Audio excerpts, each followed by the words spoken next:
بسم اللہ الرحمن الرحیم۔ شروع اللہ کا نام لے کر جو بڑا مہربان نہایت رحم والا ہے۔ تو آپ کا زمانہ نبوت کا قیامت تک کا علاقہ آپ کی نبوت کا ساری دنیا کا، اس وجہ سے اللہ تعالیٰ نے کیا ایک بہت بڑا کرم فرمایا اس امت پر کہ پہلے ہر نبی کا علاقہ تھوڑا، زمانہ مختصر، عمر بڑی لمبی۔ کہتے ہیں آدم علیہ السلام نے پیدل حج کیے ہیں 1000۔ کتنے حج کیے؟ اور حضرت نوح علیہ السلام نے تبلیغ فرمائی اپنی قوم میں کتنے سال؟ 950 سال تبلیغ فرمائی۔ حضرت ابراہیم علیہ السلام نے 175 سال کی عمر پائی۔ حضرت موسیٰ علیہ السلام کی عمر 120 سال کی بتائی جاتی ہے۔ اب ان سارے نبیوں کا علاقہ تھوڑا اور ان کا زمانہ تھوڑا، عمر ان سب کی اللہ نے بڑی لمبی لمبی بنائی، لیکن حضرت محمد علیہ السلام کا علاقہ پوری دنیا کا اور زمانہ قیامت کے دن تک کا، اور اللہ نے آپ کی عمر کتنی بنائی بھائی بتائیے گا؟ 63 سال، 40 سال دعوت و تبلیغ سے پہلے اور 23 سال صرف آپ کا تبلیغ کا زمانہ۔ اس وجہ سے اللہ تعالیٰ نے حضرت محمد علیہ السلام کے رحمت للعالمین ہونے کی برکت سے، خاتم النبیین ہونے کی برکت سے، عالمی نبی ہونے کی برکت سے، آخری نبی ہونے کی برکت سے حضرت محمد علیہ السلام کی امت کو حضور کا نائب بنا دیا، حضور کا قائم مقام بنا دیا، حضور کا جانشین بنا دیا۔ یہ وہ شرف ہے جو اللہ تعالیٰ نے اس امت کو عطا فرمایا اور پہلے کسی امت کو عطا نہیں فرمایا، کیونکہ وہاں نبیوں کے بعد اور نبی آتے رہتے تھے اور نبی آ کر نبیوں کا کام کیا کرتے تھے، امت اپنے نبی کی مدد کر دیا کرتی اور اس کے ساتھ اس کام میں شریک ہو جاتی، لیکن وہ امت نبی کے کام کی مستقل ذمہ دار نہیں بنائی جاتی تھی۔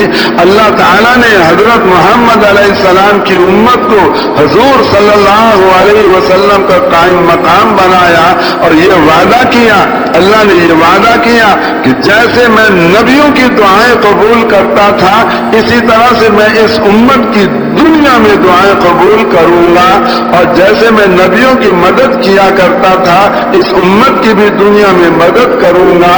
اور کل قیامت کے دن کیا ہوگا کہ اور امتوں کو نور دوسری قسم کا ملے گا اور تمام انبیاء علیہ السلام کو نور اور قسم کا ملے گا، نبیوں کا نور اور قسم کا، امتوں کا نور اور قسم کا۔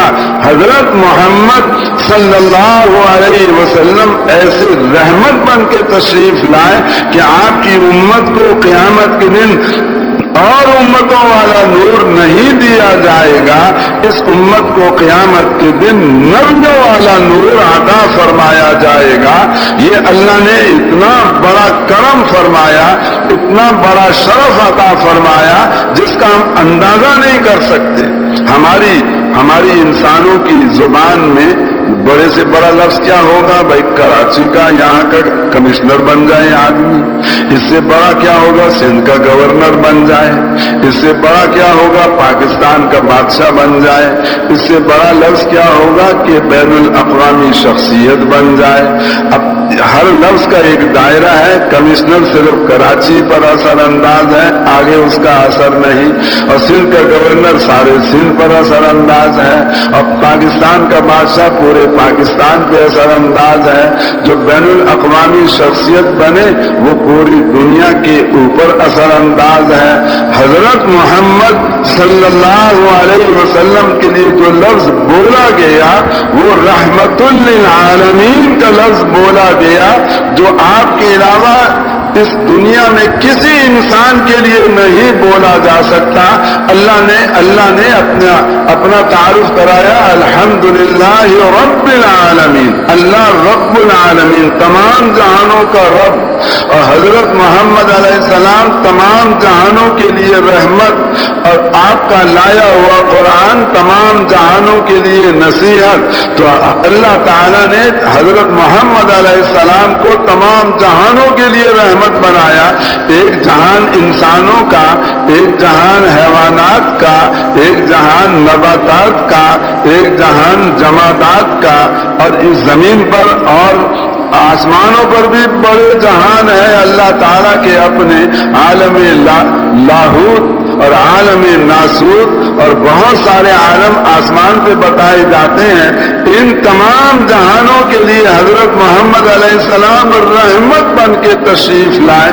چنانچہ روایت میں یہ آتا ہے کہ حضرت محمد علیہ السلام کے ہاتھ میں کنکریاں تھیں، آپ نے مٹھی کو بند کیا تو ان کنکریوں میں سے آواز آنے لگی سبحان اللہ والحمد للہ ولا الہ الا اللہ واللہ اکبر، اور صحابہ نے ان کی تسبیحات کو سنا. اللہ تعالیٰ نے دکھایا کہ اللہ تعالیٰ نے حضرت محمد علیہ السلام کو جمادات کے لیے بھی رحمت بنایا ہے.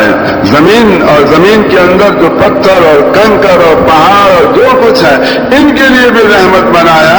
آپ ایک سفر میں تھے، آپ نے کافر کو دعوت دی، اس نے کہا کون گواہی دیتا ہے اس بات کی کہ آپ اللہ کے سچے نبی؟ کوئی گواہی دینے والا وہاں موجود نہیں تھا. حضور نے کیا کیا، وادی کے کنارے پر ایک درخت کھڑا تھا، اس درخت کو آواز دی کہ اے درخت ادھر سے چل میرے پاس آ.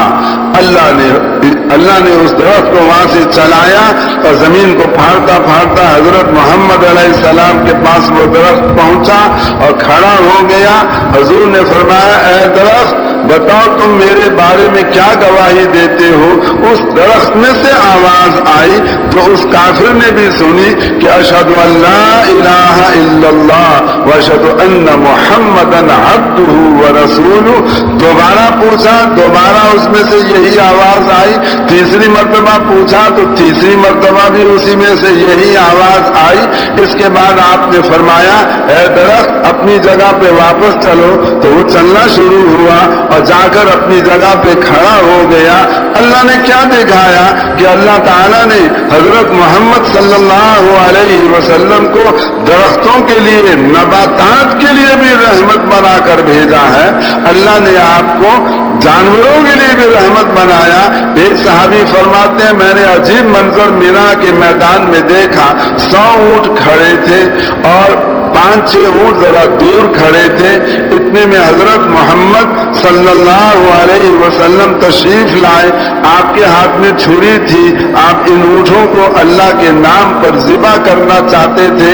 فرماتے میں دیکھ کے حیران ہو گیا، وہ 5-6 اونٹ جو دور کھڑے تھے وہ دوڑ کر حضور صلی اللہ علیہ وسلم کے پاس پہنچے اور اپنی گردنیں آپ کے سامنے جھکا دی اور کس شوق میں آئے کہ آج محمد علیہ السلام کے ہاتھ سے ذبح ہونے کی سعادت مل رہی ہے کہ ایسا نہ ہو میں پیچھے رہ جاؤں، اس سعادت سے محروم رہ جاؤں. ہم بکری کو ذبح کرتے ہیں تو ہم سے رسی چھڑا کے بھاگتی ہے، اور گائے کو ذبح کرتے ہیں تو وہ بھی ہمارے ہاتھ سے نکلتی ہے. حضرت محمد علیہ السلام ذبح فرماتے ہیں تو وہ اونٹ اپنی گردن آپ کے سامنے پیش کر دیتے ہیں. یہ اللہ نے کیا دکھایا کہ حضرت محمد علیہ السلام کو اللہ تعالیٰ نے جانوروں کے لیے بھی رحمت بنایا. آپ پہاڑ پہ کھڑے ہیں مکے کے اور انگلی سے اشارہ فرماتے ہیں، اللہ تعالیٰ چاند کے 2 ٹکڑے کر دیتے ہیں. اللہ دکھا رہے ہیں کہ آپ آسمانوں کے لیے بھی رحمت بن کے تشریف لائے. حضرت محمد علیہ السلام نے فرمایا اے جبرائیل امین مجھے اللہ نے تمام جہانوں کے لیے رحمت بنایا، تو میری رحمت کا آپ کے اوپر کیا اثر پڑا؟ میری رحمت بننے سے آپ کو کیا فائدہ ہوا؟ حضرت جبرائیل علیہ السلام نے فرمایا آپ کی رحمت للعالمین بننے کا مجھے فائدہ یہ ہوا کہ مجھے ہمیشہ اس بات کا ڈر رہتا تھا کہ میں اللہ کے ہاں پاس ہوں یا فیل ہوں، اللہ مجھ سے راضی ہے یا مجھ سے ناراض ہے. تو مجھے اپنے بارے میں ہمیشہ یہ خطرہ لگا رہتا تھا، پتہ نہیں میں اللہ کے ہاں پاس ہوں فیل ہوں، پاس ہوں فیل ہوں، اس پریشانی میں رہتا تھا. اللہ تعالیٰ نے آپ پر قرآن مجید نازل فرمایا اور اس میں یہ آیات بھی نازل فرمائی